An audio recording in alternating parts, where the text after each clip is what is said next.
الكرياتينين. ايه هو تحليل الكرياتينين؟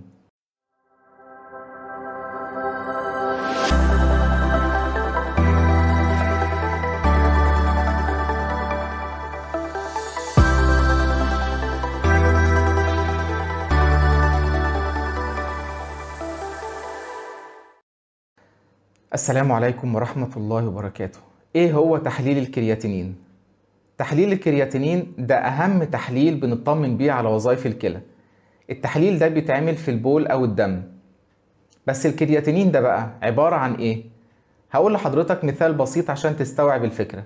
عارف العربية لما تحط فيها بنزين وتمشي بيها على الطريق بيطلع منها عادم من الشكمان؟ ده نفس اللي بيحصل في جسم الإنسان، بس بدل البنزين اللي بيتحرق هو الأكل، والعادم اللي بيطلع نتيجة حرق الأكل هو الكرياتينين.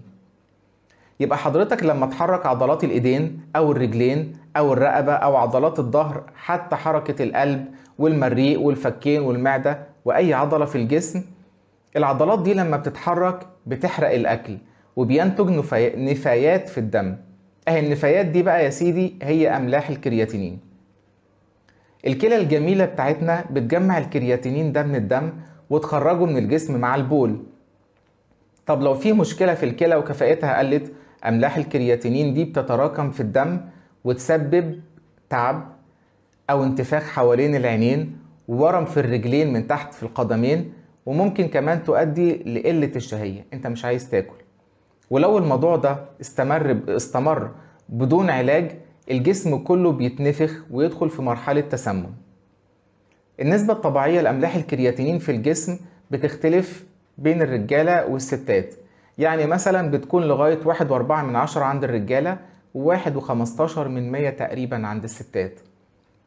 زيادة الكرياتينين بتحتاج علاج من غير تأخير، لأن التأخير ممكن يوصلنا إننا نضطر نعمل غسيل للكلى وندخل في دايرة كبيرة.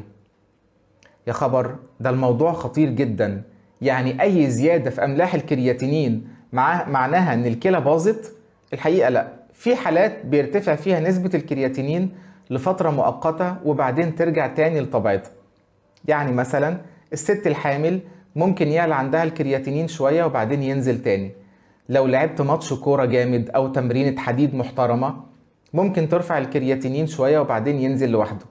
لو أكلت كام يوم ورا بعض لحوم حمراء، وده طبعا نادر لما بيحصل دلوقتي، ممكن الكرياتينين يعلى وبعدين ينزل لوحده. لو حد حصل له أزمة قلبية ممكن الكرياتينين يعلى وبعدين ينزل لوحده بعد ما حالة القلب تستقر. لو حد حصل له انسداد في مجرى البول اللي بيخلصنا من الكرياتينين اللي في الجسم، ممكن الكرياتينين في الحالة دي يعلى وبعدين ينزل لوحده بعد ما الانسداد يخف. لو بتاخد علاج أو مضاد حيوي معين ممكن الكرياتينين يعلى وبعدين ينزل لوحده بعد ما توقف العلاج ده. وفي كل الحالات طبعا لازم نطمن على وظائف الكلى باستمرار، ولو في حالة طارئة لازم نستشير الطبيب فورا. خلصت حلقة النهاردة. لو عجبك محتوى القناة اعمل لايك واشتراك في القناة وفعل الجرس عشان يوصلك الفيديوهات الجديدة على طول، وما تنساش تعمل شير للفيديو علشان غيرك يستفيد. شكرا.